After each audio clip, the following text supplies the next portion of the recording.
Well, hello, everybody. It's David Leis here, your proud host of Leaders on the Frontier. And it's great that we have our audience beaming in already. Thank you very much, Sheridan, for your kind comment. Hit the like button, folks, for more great content and moments. Well said. I think, and I'm sorry, I don't know, Sheridan. I know that you attend the program, so thank you very much for your kind comment and promotion. It means a lot to us. We get so many comments from you every month, and we're so appreciative. It's interesting. Last week, I was on assignment, on a family assignment. I did have the pleasure of taking in my mom's 94th birthday. So I wish everyone good health. Here I am with her. She just beamed that whole day as our family got to celebrate with cake and all the rest. But it's a very special time. So thanks so much for enabling us to take those important times with family. And I hope you and your family are having a great summer. And on that note, we've got a lot of things going on in this country. So we are going to dive in as usual. I've got an outstanding panel of two leaders joining me. So I think that will be very interesting. And I think quite relevant and important in terms of trying to understand what's going on with our country. We all know that we have a shared vision of the most prosperous free nation in the world. Canada has got everything from coast to coast to coast. And today on August 14, we can celebrate that, but we also need to be very committed and with steel like determination, realize that we also are, I believe, in jeopardy. The thesis today is rather simple. If we don't have a vibrant economy, we don't have a future for Canada, let alone the middle class, let alone the next generation. So I hope that we are resolved as Canadians, as citizens of this incredible country, to, like our forebears, be able to renew and rebuild the country. Today, we're going to talk about that issue, and thank you very much, Sheridan, for your kind good wishes. May God bless you and your family with a long and prosperous life, David. Your service and time to educating Canadians is greatly appreciated. Well, that makes my day. That's so kind, because that's what Frontier is about, is really trying to educate and raise the level of thinking.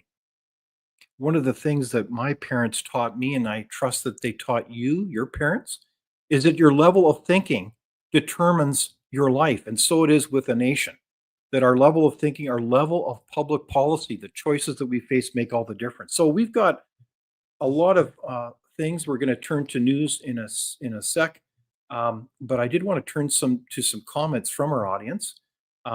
Madam Producer, I think you've got some there that we can share with the audience. Awesome, really happy. More people are appreciating your hard work. Thank you. And that's from Crystal Corbett. And thank you for supporting average Canadians, and keep up the great work. I will always support individual freedoms. And thank you very much, Mazzo, QD, Mazzo. It's interesting, people use all these different monikers, but thank you very much for those comments, and keep them coming. We do read them. We can't respond to all of them. There's a lot going on in the news. If you haven't noticed, boy, Air Canada, let alone the post office, could be on strike. So stay tuned for that one. That's a concern. If you can't do business, you can't go about your lives if everybody's on strike. So hopefully that will be resolved. We also have a lot going on in terms of comments that are happening. I do want to share kind of a very interesting story from far away here, and that has to do with Francis Perrier scandal. If you haven't heard, it's kind of shaking the iconic French brand Perrier water. Apparently, it dates back to 160-year history, but Perrier's reputation has been rocked by a scandal last year. Apparently, it's been found that an investigation by the famous paper Le Monde and Radio France revealed that at least a third of the country's mineral water brands, including Perrier, Contrex, Vitel, and Epar, owned by Nestle Waters, have been illegally treated. So go figure. I guess the claim is that that it's supposed to be natural spring water and it's treated. So who knew that even the French have their scandals? So that's an interesting one.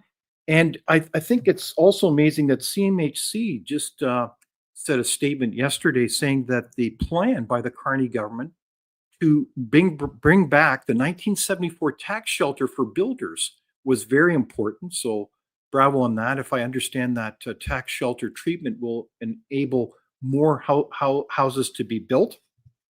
And speaking of Mark Carney, did you know that this is 100 days of them being in office? There's a lot to say from, I mean, I can think of many themes from the US relationship to the NATO targets of 5% to hosting the G7, I recall in Kananaskis. And there he is with Donald Trump. We've got the NATO summit they attended. You've also got concerns about spending. We don't have a budget yet, which is another point I'm sure that will come up with our panel. We also are in the middle of a lot of trade negotiations. And there was a little bit of a tax cut for the lower middle class. I believe the bottom percentile went from 15 to 14.5%. And we've also got a number of things going on in internal trade. We haven't yet met the July 1 deadline for full trade, but we certainly are trying to meet, and we've also missed the August 1 deadline for the trade announcement that was made from the United States. So we're missing some deadlines, but we're trying to achieve changes nonetheless. So that's a very interesting thing. A big headline topic that came out this week was 41,000 jobs were lost in July. So the unemployment rate varies from province to province, as you know. And it's interesting, in British Columbia, Site C Dam, which was a kind of a controversial project, many said that it should not be done, is now fully operational. And it's proven to be a very important initiative as the last turbine just came on power the last few months. And that reliably powers up 500,000 homes as BC continues actually to import power. I also wanted to highlight a very interesting decision. I have not yet read the 600-page decision. A BC Superior Court judge gave at least $500 million worth of government land in an 800-acre zone in southeast Richmond to the Cowichan First Nation. So that is a major issue as the question comes, does that imperil property rights in this country? So we're going to have to dive into that one and figure that one out. We also know that it's very interesting is that BC wildfire officials have weighed in to call out fake AI images that have been created by a number of, well, I don't know what to call them, shysters on social media, but they've created fake images of forest fires. And officials weighed in and said, no, this is not accurate. We need to have a critical eye to content shared on social media in the heat of the moment. And isn't that something? On the canola front, China imposed 78.8% duty on canola. That is a whopping number and will have a huge impact. And Canada is responding. There's also a very interesting story that came up this week, as reported by Blacklock's reporter, and it said that the genocide reference by Parks Canada related to residential schools was deleted in its latest historic site designation of an Indian residential school. The agency, as recently as last February 12, called the school's cultural genocide. So what does that mean? Well, we'll come to that at a later time. So today I want to turn to our panel. We have two very dynamic people joining us. I can't think of better people to talk about the state of Canada's economy and its importance. So I want to introduce Chris Bloomer. He's the former CEO of the Canadian Pipelines Association, also a serial entrepreneur. Welcome, Chris. Thanks, David. I appreciate the opportunity to discuss this topic because we're kind of in this zone where we've got to do something. We got to do something. So figure it out. Right on, Chris. So let's figure it out. And then I also want to welcome Gina Pappano, and Gina's been on as well in the past, and Gina's a good friend as well as Chris. And Gina, you are an extraordinary leader who leads up Invest Now. You also were a leader at the TSX promoting Canadian capital markets on the big board. So welcome, Gina. Thank you, David. Thanks for the opportunity. Well, it's great to see you guys. So, look, I want to just dive in and I want to ask you, what's your sense of the state of Canada's economy? If you look at the big picture, I know it's a complex question, but what's the state of it, Chris? Do you want to? What's your perspective say on that? Well, let me approach it this way. I mean, if you have a healthy economy, you have a you have an economy that is strong on taking risks, Hmm. in innovation. Innovation is key, and you need to create more products to export. You need to continually improving. You need to unlock productivity in the country. We're not as productive as we should be. We're falling behind. It Hmm. like by almost every measure, our productivity has fallen behind. And the last 10 years has just been a compounding effect of that. We need to focus on our strengths. We have a huge land mass. We have massive resources. We have lumber, we have hydro, we have uranium, we have potash, and we have a well-educated population that we need to leverage. But they need the incentives to put the money back in that they make into the economy too. And we need to develop, more innovation, and that we can benefit from that for the long term. We don't seem to be doing that. Okay, that makes a lot of sense. What do you say, Gina? Uh, Same, but also, unleashing productivity, unleashing prosperity. There's been so many bills passed. Policy has been against our strengths. We're not working towards a better Canada. We're kneecapping our major industries by all of these policies that are coming along to really stifle production. And that, I mean, oil and gas, specifically energy, but also, as Chris mentioned, mining, agriculture, lumber, Mm. forestry products, those are all sectors that will be affected.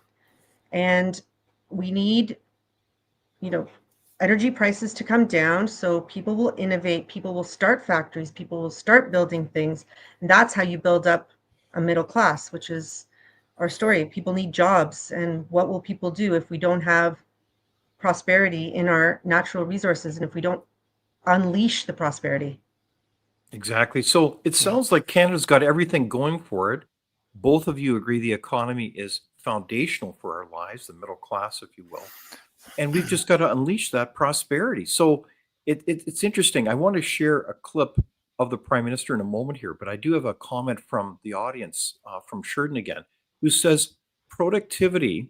Um, where is it here? Yes, here it is. Productivity and competition are a sin in Canada. And sadly, you'll be punished with higher taxes, fees, and red tape for doing so. There's no incentive to open or expand business in Canada because taxes are too high. So, Chris, and then I'm going to turn to you, Gina. Is Sheridan right on? Well, Sheridan is right. I mean, you look at capital formation in this country, and it's diving.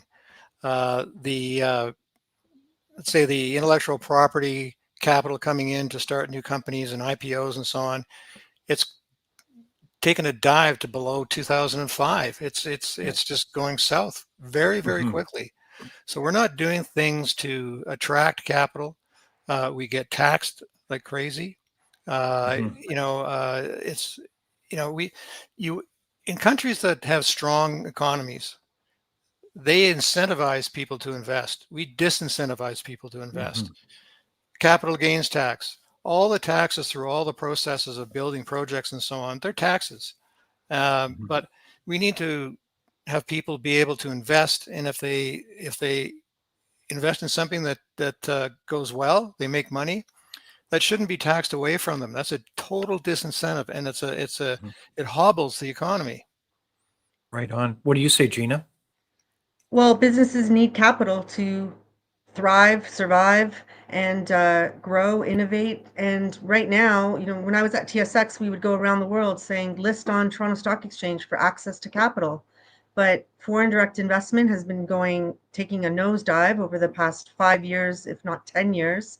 And we need to, as Chris said, incentivize people to invest in Canada, to invest in innovation, to invest in um, our resources, our sectors that will make our economy strong and prosperous.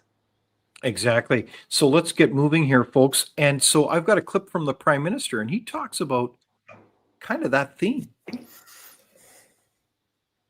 C5 has the potential, as I say, to unleash enormous possibilities, to build big things, ports, trade corridors, energy infrastructure, to help develop our natural resources, our critical minerals, help develop our people in ways that connect and transform our economy. Part of, at the core of this act is changing how the federal government operates. One aspect of that is moving from a position when we see a new project from asking the question why to asking the question how. How can we build? And core to that concept of how we build is building in true partnership with Indigenous peoples. And that's why we're here to listen, to hear your perspectives, to make the most of this opportunity. So there you have it from the Prime Minister.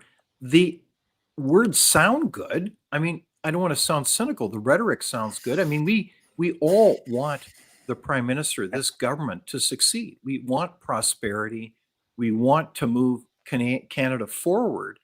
So what's your observation? Are you hopeful that this will actually result in action in terms of policy and implementation, and we'll get the job done, Chris? Um, like you said, it's good words, it's good thoughts, and those words and those thoughts have been voiced for a long time. The concepts are not new. When we were, at the Pipeline Association, we were fighting against Bill C-69.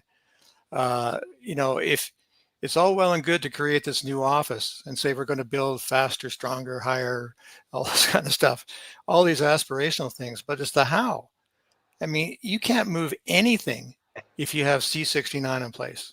That has to be modified. That has to be redone. You've got the tanker ban. And C-69 is just not just for oil and gas. It's for mining, it's for forestry, it's for ports, it's for airport. It affects everything. That is the fundamental thing is that if they don't see changing that, I don't see how it changes the outcomes. Okay. And I want to mention, Chris, I mean, as a leader, you spent a lot of time at Parliament Hill, actually appearing before committees, providing analysis, which I think I would recommend for people to read. And quite frankly, I mean, I think you're right. That Bill C-69 kind of deep sixed, used a lot of sixes here, possibilities to unleash prosperity in this country. And on to boot, I've got these bizarre policies where you've got a Western Coast ban on tankers, but in on the east and the north, you could do whatever you want. Like, why wouldn't you, to be consistent? I'm not advocating for it. You'd have to have bans on every coast, but it's almost like a black comedy, isn't it? How much we've stifled this country. Well, they've gone, pardon me, they've gone even further. Pardon me, they've gone even further in the greenwashing bill, where companies can't talk about what they're achieving in environmental stewardship and technology and so on. It becomes a crime. And by big penalties, like you could go to jail. Big penalties. You can go to jail. It's absolutely an authoritarian, it's Big Brother. In other words, terrorism, maybe. Well, it's a real problem. And the emissions cap also. So when you list all these things in the legislation, that has to get fixed before Carney's aspirational words mean anything. Yeah.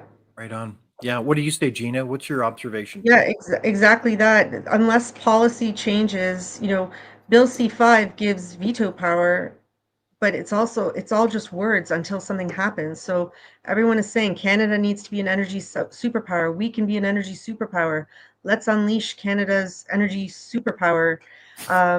But there's still policies like the banks, they're still following net zero by 2050. Everyone's still talking about decarbonization. So there's a disconnect between what's been spoken about in the past. Like Prime Minister Carney started GFANZ before he became Prime Minister, which is Glasgow Financial Alliance for Net Zero. So that was all the banks around the world pledging to achieve net zero by 2050, which means no investment in oil and gas. So until these policies change, the words are just words, and we need to see some action. So let's, Bill C5 allows this action, but nothing's happened yet. Okay, And so with actions speak louder ideology, than words. can he lose the ideology that quickly? And his government, can that happen? Okay, so just to clarify that, because it's a little bit of a subtle point there, is that the banks were all in on this, these kinds of Mhm. policies, the so-called net zero policies. So Yes. that behooves the question, maybe all of us ought to have friendly chats with our bankers and ask them whose page are they on? But quite frankly, Gina, I mean, you're right there on the bowels of Bay Street there, walking around, talking with shoulder to shoulder with these activists and bankers. What's going on there? So are the banks still on the net zero train, or what? Are some people dropping off? What's Well, going on? I mean, they've left the organization, the GFANS organization, but they're talking out of both sides of their mouths, because they're talking about leaving GFANS, but still being totally for net zero by 2050. And then they're also saying we want Canada to be an energy superpower. Well, how will that happen if we can't attract any investment in our projects, because there's so much red tape hindering these investments? So, if a company wants to do business in Canada, there's so many hurdles to get past, and they'll just go elsewhere. Capital will go elsewhere, and Yeah.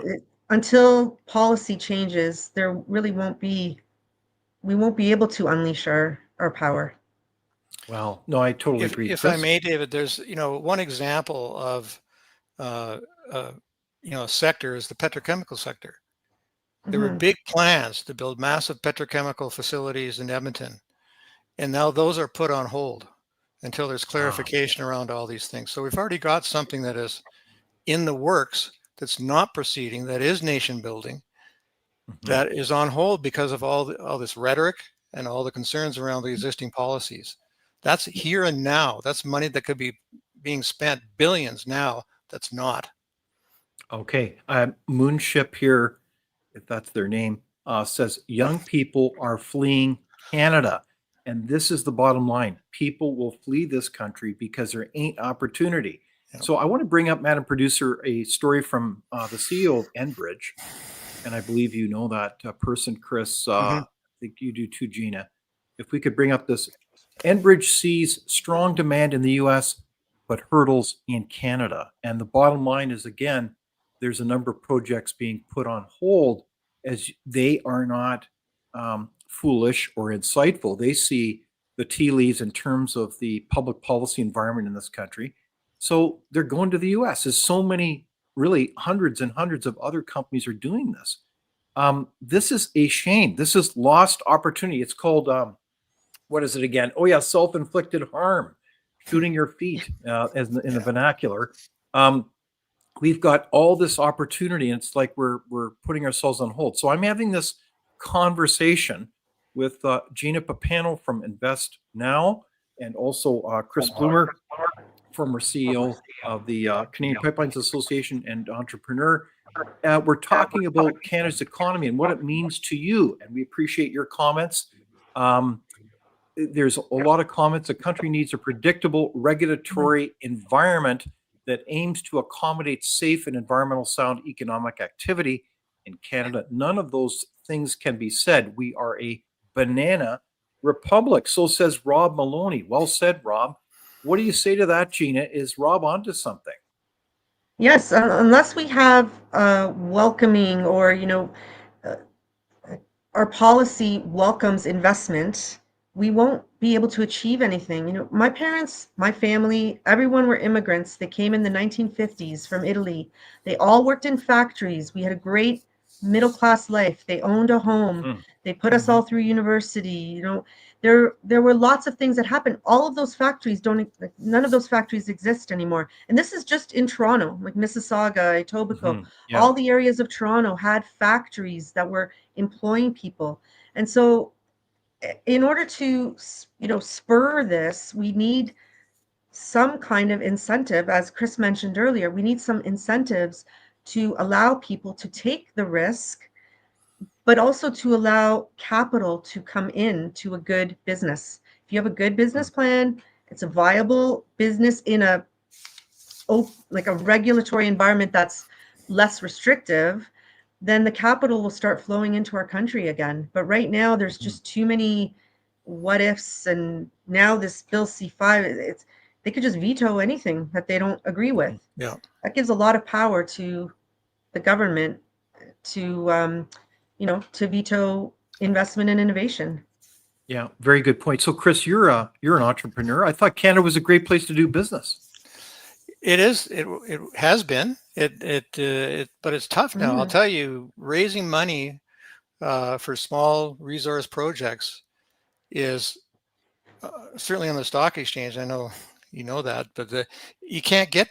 They're not investing in them. You've got to go to private money. You've got to go elsewhere, and it's expensive, and it's difficult. Not whining, but that's just a fact. It's not a friendly environment for investing. I mean, there's an interesting statistic when you look at the investment in home ownership in Canada is the highest in the G7, whereas the investment in intellectual property is the lowest. So they're not being incented to invest in innovative technology, resource projects, and so on, because the taxation system. We have to fix the taxation system to enable people to invest and reap what they get out of it. But the way the tax situation is now, both for personal and for corporate, and then there's all the layer of taxes in between that are not called taxes, regulatory, all these different things add up to make it very difficult to invest, and certainly at scale. That's a very good point. I guess I one of the things I did want to come back a little bit to is just the state of our economy, just so people don't think that we're kind of rhetorically talking about opinions. We've all seen the stunning graph from the last 10 years showing per capita per GDP here, where we have a minuscule base of growth here. We're at the very top there of the graph, that little red dot, basically. And of course, the United States comes in at a whopping 21%. And that's per capita in the last 10 years. So what does that mean? Well, so what? It means that our standard of living is decreasing for many reasons, not the least of which is we know that Carolyn Rogers, as I recall, about what was it, 2.5 years ago, said we've got to break the glass. Canada has a productivity problem. And productivity is foundational to our standard of living, folks. And I know I sound maybe like a broken record, but I don't know how else to communicate this graphically. But also we hear this anecdotally. This is why when you go to the grocery store, you see inflation and your dollar in your household income just doesn't take you as far. So you're seeing a standard of living drop. That's a sign of a declining nation. If you compare to average income, like in Ontario, it's about 40% less than the poorest state in the United States called Mississippi. And when I say this to people, I was just away last week, as I was talking about, and I was sharing some of this information because I had some people come up and say, hey, thanks for those conversations. And we were talking about this. They were shocked to hear that. I think, do you think Canadians are waking up to the idea that something isn't quite right in this country, that we're stagnating, Chris? Well, I guess one telltale sign is that we have the current government, which is a lot like the last government, and we had an election in between. So that's a problem. I don't know.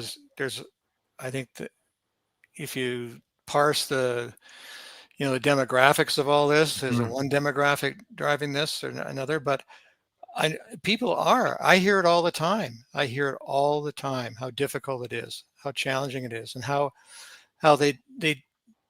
they're kind of befuddled as to where things are going to go, how things are going to evolve. They just don't know. It's really, it's terribly unfortunate. And that graph that you showed that's a fact. There's no disputing that's a fact. But I would dare say if you if that graph was growth and virtue signaling per capita, it would be worse. It would be reversed. That's what Canada has perfected, Mhm. is virtue signaling, and that's what we're hearing now from government. Mhm. Well said, Gina. What are you hearing? Are people waking up? Um, I would say slowly. I don't think, you know, as I don't think people have realized, maybe the people that are being hit the hardest have realized, but I Mhm. don't think the people up here realized what's happening and how much of a drop our country has experienced. Um, Mhm. just like I don't think many people know about that graph, Yeah. or enough people know about Well, that graph, or maybe they don't care because they're fine, you know, or they're doing okay. But that graph is worrisome. And when you think about all of the pluses we have as a country, we should not be bottom of the heap. We should be right top of the on. heap. We can be top of the heap, but it's Mhm. just got to go from talk to action. And I'm not sure that will happen. Right on. So this conversation is very important, folks. So please like it, share it, get it out there. We really appreciate it because honestly, um, this is a conversation that matters to not just ourselves, but the next generation. I don't know how we are so concerned about, quote, being a 51st state if we don't recognize the significance of this issue. We don't have a future of a country if we don't have a vibrant, prosperous economy, right? Am I being too simplistic? Am I being like a kind of like a person like with my hair on fire here, or does like what do you think, Chris? Well, your hair's not on fire, for one thing. Okay. But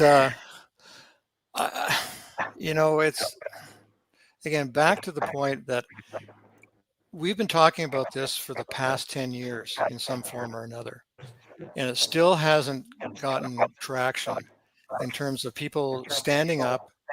And to be frank, those that have stood up, and I won't mention what it is, but they get slapped down, they get corralled, they get penalized. It's very, very difficult to mount an offense against this. And it's very difficult even now when we don't have an opposition party. We do, but we don't have a leader that can confront this stuff. So Mhm. um, I don't. I think it is something that maybe is akin to a frog in a pot of water. It's happy, it's swimming Mm. around, it's doing everything. It's only when it gets really hot that they start to recognize that they're threatened. And I think we're Mhm. approaching that point. I think we Mhm. really are. I think in general, people I talk to are sick of the platitudes, sick of the sloganeering, sick of the virtue signaling. They want to get down to business. They want to build something, they want to create something, and they want to prosper from that. Right on. Gina, I'm I'm a student of history, and I just marvel at how this incredible country came together, both ancient but also recent, including the building of the great CPR. I know that before the program came on, we were talking a little bit about where people have worked, including the railways. And it's incredible that they built many things to build this country, including the building of that railway. I can't imagine doing that project way back when, like doing the surveys, cutting through those rocks, the mountains, trying to figure out to go across the northern Ontario there. It's just mind-boggling. And they did that, I believe, if memory serves me correctly, in a matter of 3 years. They put the financing together largely out of Mm. London, and by golly, they pulled it off. Do you think it's time that we do that kind of nation building projects today, Gina? And what would those projects look like? What's your sense of that? Well, I think we can do those projects if we eliminate these restrictive policies. So projects like pipelines to get our oil and gas from one coast to the other, or one coast to coast to coast, and then away from the coast, like out to Europe, out to, sorry, out to, um, out to Europe, out to Asia, out Mhm. to whoever wants our product. And I think that it's possible to do that if we have the backing and the confidence of, or the confidence building, that a government who says, yes, we want to have prosperity, we will support the people to get these projects done. Mhm. Mhm. And until Right that on. happens, nothing will happen. Okay, so it's like we need to renew our country, renew our infrastructure. I saw pictures of ports back there. Our ports, I think Port of Vancouver's at the bottom list of international ports. So It is. privatize it. Like the status quo ain't working, Mhm. folks. So let's get on with it. We Well, also know that Frontier's done a lot of work on the price energy differential because we're a price taker, not a price maker. We don't get world prices. So we forfeit, it's a dynamic number, 40, 50 billion dollars a year. So what self-respecting government, what self-respecting elected officials would tolerate that kind of money to be left on the table? Like, Chris, I don't understand. Like, this policy file, backwards and forwards. How would we enable that kind of loss of money? I mean, that's thousands of dollars for every Canadian. It's kind of outrageous, isn't it? well, first of all, for the past 10 years, it's been a leave it in the ground philosophy. Mhm. Oh, That's where it's at. And okay. for environmental reasons, getting consensus reasons, uh, uh, so the markets are not pulling from us because we don't let them pull from us. You mentioned, Mm, you highlighted Enbridge. It's the same thing with TC Energy. They're going big into Mexico. Their big mm, investments are in Mexico. And if you look at Mexico, is not the easiest place to work. I've worked in Mexico. I've worked in Venezuela, Ecuador, mm, Colombia. I know how tough these countries are. But I'm not saying they're perfect, but an example of TC has been working to get projects built in Mexico for a long time, and they're getting traction. So that's one of their key focal points. So that's money that's being spent elsewhere because there's not the opportunity in Canada. And that's what we have to define, is what is the opportunity. mhm. Right on. Okay, Yeah. so I want to show you some other interesting slides here. One is the outflow of capital. And it's a very interesting graph because, as you know, a country has both Mhm. inflows of foreign investment and outflows of money. So on that graph, it's quite a history from 1990 up to the present. You have the emergence of a kind of a gap developing, and that gap is represented by that kind of, I don't know, is it an orange or is it a salmon color? That shows the net loss of money. And that's a lot of money. That's something like close to, what is it here? $811 billion. That's a lot of money. This is what you're talking about, Chris, isn't it? This is like Yeah. visually, this represents the loss of money flowing out of Canada. And I think people would be shocked to see this graph too, wouldn't they? Well, and I think also, David, that's the flip side of that is those that are looking to invest in Canada that we don't know about, that decide not to invest in Canada. It's not just the money, Mm, the outflows, it's the decision making that's not to invest in Canada. right on. So, Yes. Gina, on the TSX, I mean, you worked there. You were a leader promoting the TSX. How many Mhm. IPOs? How many companies, suddenly appear and ta-da, you've got a new company on the TSX? How many of that happens once a week? Well, actually, I just looked up the stats for year to date, June 2025 to June. There's only been one IPO on TSX. One. Mhm. One So IPO. So it's no longer, is it considered a stock exchange? Like, are they part of a stock exchange association? Is it oh, such yes, low activity yes, they'll be but, kicked out? it's getting harder and harder to raise capital in Canada, Mhm. especially for our resources sectors, which used to propel the exchange. They used to be, Wow.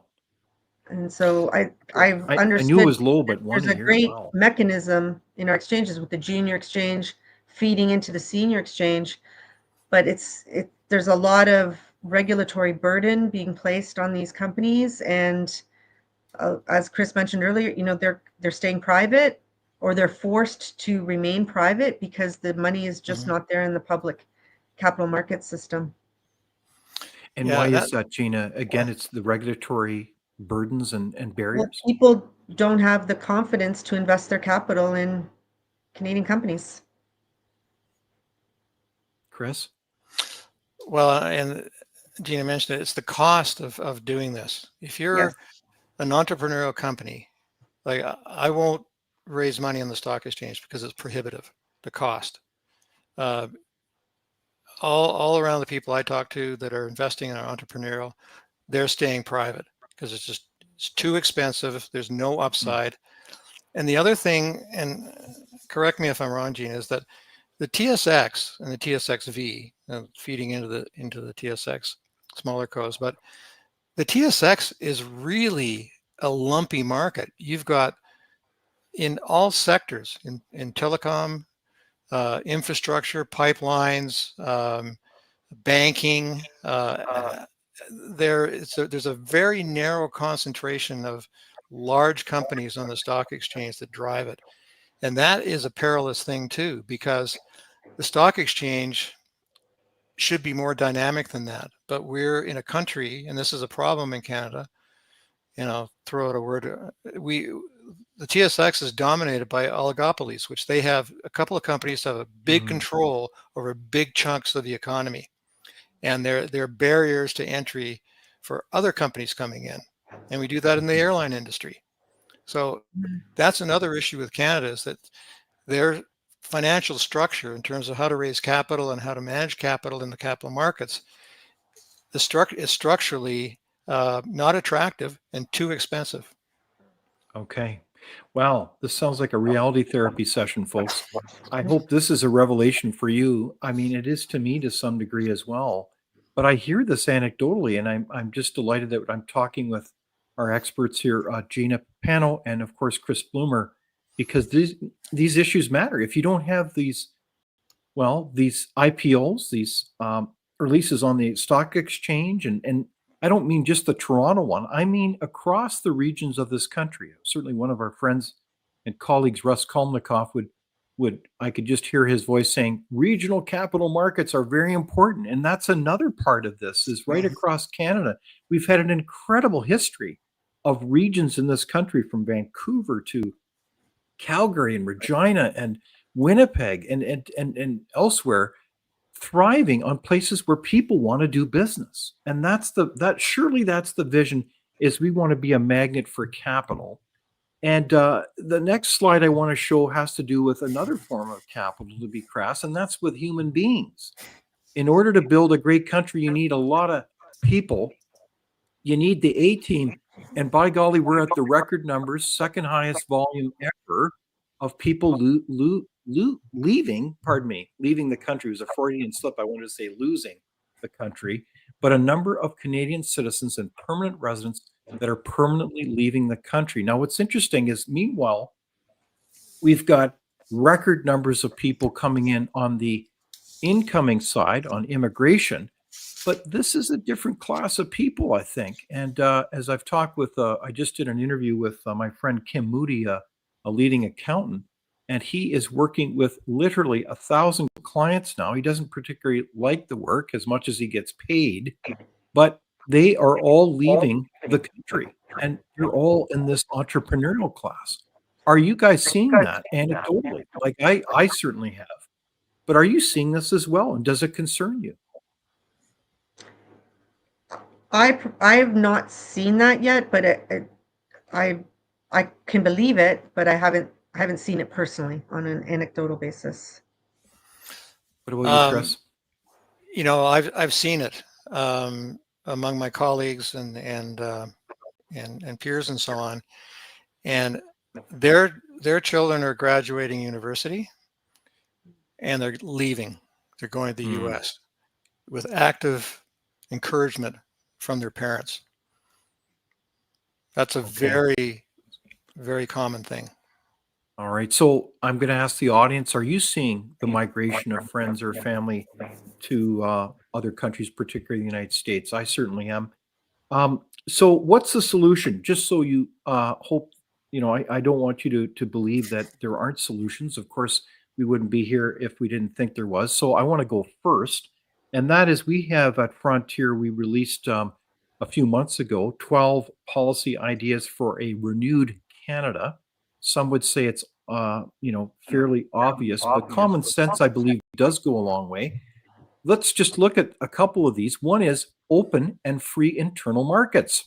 Let's get on with it. Why can't you buy Ontario wine anywhere across the country, or at least in Ontario liquor stores? Why don't you privatize them while you're at it? Two, restore energy and industrial freedom. I mean, our first ACE card, our number one industry in this country is energy. So let's use it. Let's get on with it, as we've talked about. And that is foundational for every other industry. You can't build widgets if you have really expensive energy and carbon taxes. Let's get on with tax reform. I think that's been alluded to. We need to have good industrial competition. I think Chris alluded to that. We've got a lot of oligopolies that don't help us. In fact, in Canada, and Frontier's done a lot of good work on this, we've got a lot of what are called crown corporations. They don't pay taxes, and then everybody, I think it shifts our culture. So we've got a lot of things that are mentioned there. Rationalize the civil service, get on with defending our sovereignty. Gosh, there's a lot of things that we can do. What do you think about that list, Gina? What are things that strikes you as being very important solutions here? Are there some that are missing on the list?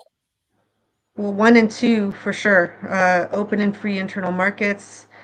Why do we have all these barriers between provinces, among provinces? And restore energy, because the energy, as you said, is the baseline for all industry. Reliable, affordable energy will spawn innovation, and industrial, factories, they all need energy to run. Mining needs energy. You can't run a mining, you can't dig up north, way up north on a, with a solar panel or, anything other than diesel engines. So I think those 1 and 2 were probably the most important that just jumped out. Restore national identity. That would be good too. And law, order, and drug policy. Number 11. Those were the 4 that stuck out for me. Interesting. So Gina, I'm curious why you would cite the importance of restoring national identity. Does that have to do anything with money? Well, if we restore our national identity as a prosperous nation, as we used to think of ourselves as, not in the not so distant past, we were promoting our mining industry, our energy industry, all of those kind of industries. So let's get back to that mindset. We're Canada. We've been blessed with these natural resources. Let us have these natural resources lead to our prosperity and our people's prosperity. And let's not try and cut it off at every pass. And that Wonderful. would restore our identity. People have jobs. We are Canadian.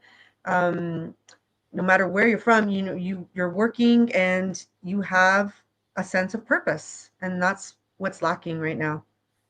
Right on. So I like the way you think by underlining that our way of thinking matters, our culture matters. What do you say, Chris? Can you put up the list again? Let's put up that list again. Well, I'll just echo what Gina was saying. It's critically important to have national pride, and our national pride has had the stuff kicked out of it over the past 10 years in terms of we're bad, we've done bad things, we're horrible, and that narrative is very, very corrosive, and it's unfounded and it's unconscionable. So we do need to restore a national identity, and nothing will restore that more than success and independence and freedom and prosperity. That's what we really need. I think the list is very, very comprehensive, and some of them, if you had to rank them, I think we need to drive for open and free markets. We need to restore energy and industrial freedom. We need to leverage the assets. If I would add to this list, we need to leverage the assets that we have. What are our home strengths? Is our edge? Always has been and will be for a very, very long time. the resources that we have at our fingertips that we can take and add value to them over time. So we have to really focus in on what we do well, and just do it better than everybody else. You know, Right on. you mentioned, David, the tariffing, and you mentioned with the auto tariffs. The federal government put 100% tariff on Chinese EV vehicles. Talk about the pot calling the kettle black. They put 100% tariff on Chinese EV vehicles.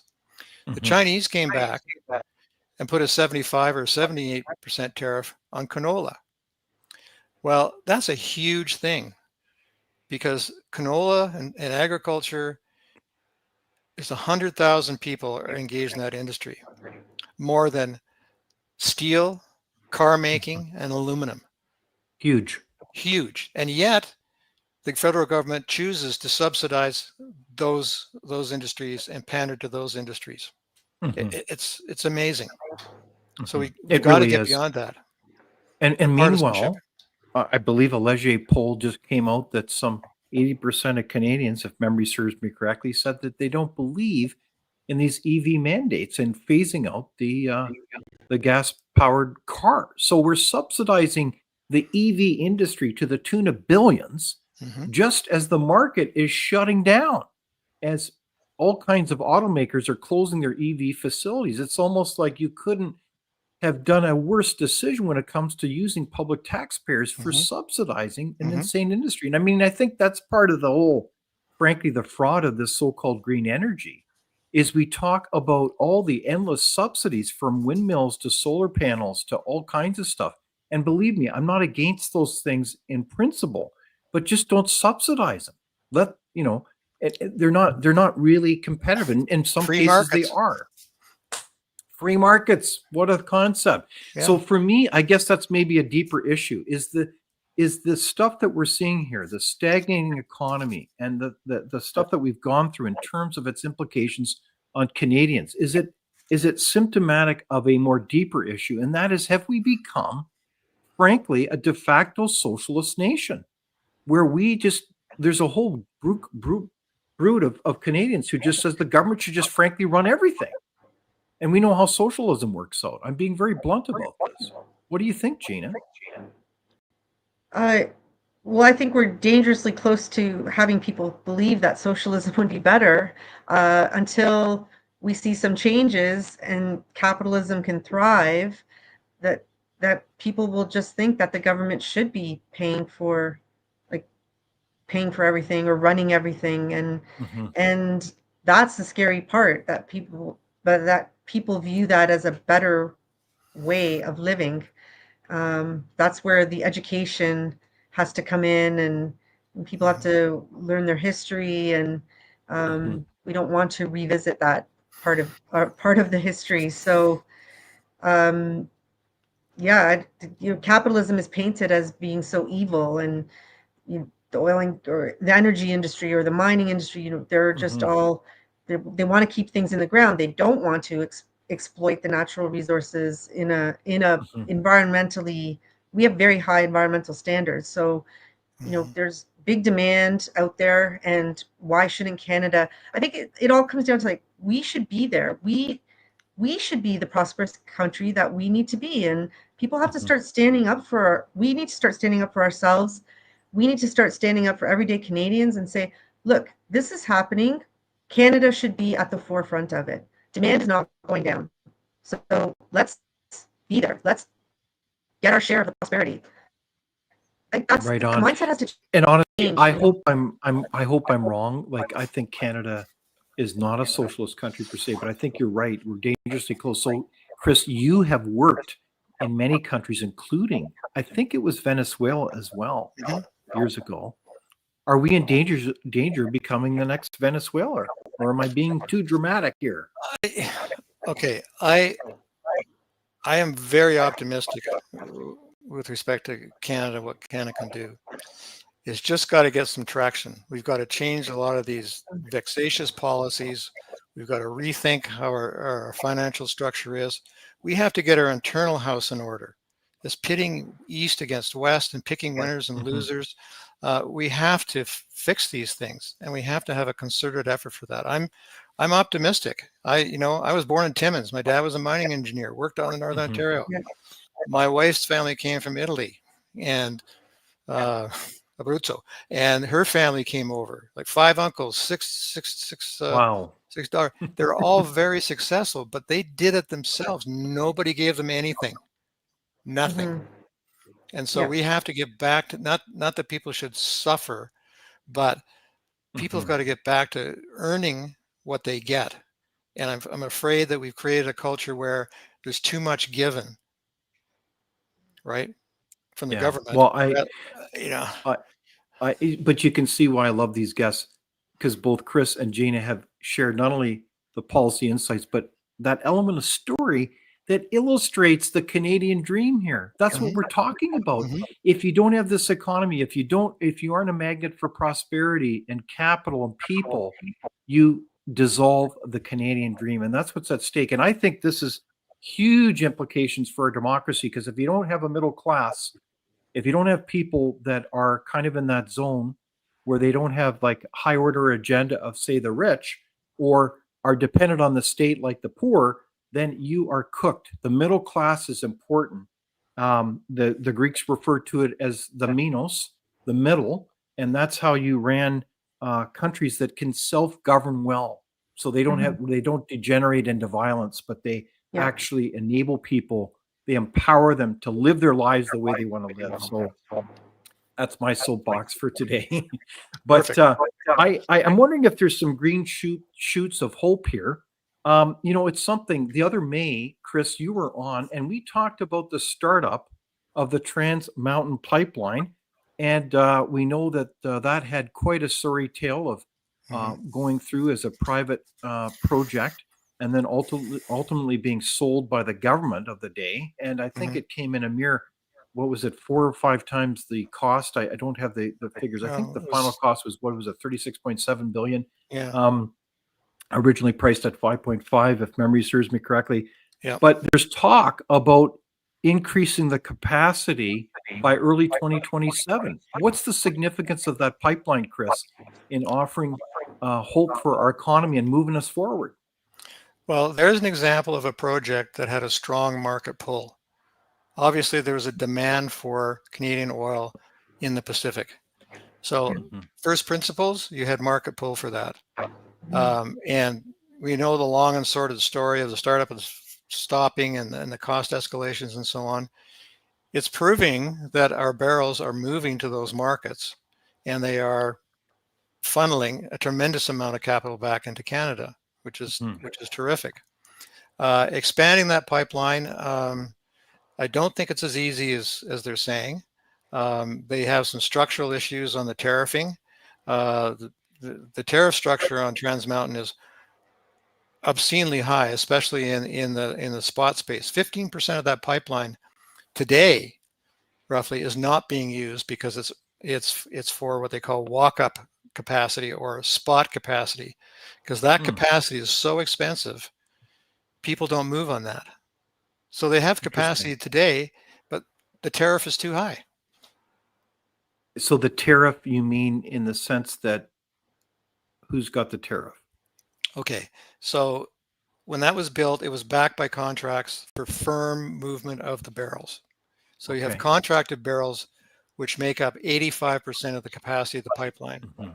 There's 15% by regulation, usually 10 to 15, but in this case it's 15% of that capacity is reserved for spot capacity, which means people will move barrels occasionally on that. And the tariff on that is way too high, to the extent that people Wow. are not moving barrels on that capacity. So when they say expanding, okay, well, what are you going to do with the 15% you're not using right now? Okay, so who sets that tariff, to ask a dumb question? The CER, the regulator. The regulator. Yeah, there's a So, big hearing coming up on all this stuff. It's just a okay. big hearing coming up. So that's worth a lot of money in terms of our economy for every Canadian, because Yes, it is. I mean, that's anyways, it's just You can't make incredible it up. amount You of can't make it up. opportunity. You can't make it up. So, So as we look at the future here, what are other signs of hope here, Gina? Do you see Bill C5 and the opportunity to get some national projects forward? What are you sensing out there? What are you hearing on the ground? Well, as I said, I think people are hopeful with Bill C5, but until there's always the flip side of Bill C5, which means the government can veto anything that they want, no matter what the previous legislation said. So they're hopeful, but we haven't seen any action yet. And until that action occurs, we said it right at the beginning of the show, it's all just talk until we see some substantive action to do with Bill C5. So let's see if we can move it forward. We've got to grow our economy, get rid of those regulations. It's interesting. I don't know if you're aware of this, but there's a fascinating regulation in BC. It says that, and there's many that I could cite across every province, that says that 50% of a processed product must originate from the very farm in which it's processed. Go figure. Like what? How do you do that? I mean, if you want to just make jam for your toast in the morning, golly, I think I'd have to go through cartwheels to be able to pull that one off. And meanwhile, you're not surprised why people would go elsewhere to build a strawberry jam plant, to use a kind of a silly example. But this is important. In the meantime, I think there's some promising signs from various chiefs that are in many First Nations want prosperity. I talked with a number of them. I think that's really important. I think that we've got the new LNG export going on now. It just happened this last month from Kitimat. Yeah. Is that a sign of hope, Chris? Yes, it is. It is a sign of hope. And the next sign of hope is they FID the second train and we get wood fiber going and we get another project proposed. That would be good. Indeed. Wouldn't it be great? It'd be awesome. So there is a business case, contrary to what a previous prime minister said, as so many nations come cap in hand, whether it's Greece, UK, whether it's, I believe it was Italy, it was, there's so many of them, I could list them off, that all want Canadian energy. I mean, this is a big deal. And meanwhile, I just look at this and I think, man, we've got so much opportunity for this nation. So in some ways, I think the task that we have is to renew our country. And quite frankly, in some ways, out-American the Americans. Would you agree with that statement, Chris? Yeah, I would. What do you say, Gina? You're a proud Canadian. I know that. That sounds good to me. Well, look, this has been an incredible conversation, and I know that both of you, Chris and Gina, have brought a lot to the table as we think about your experience and insights about how to move forward this country. And we do know that that's a benefit to all Canadians. And I want to thank our audience as well. But thank you very much, Chris and Gina, for joining us today. Thank you, Thank David. you, David.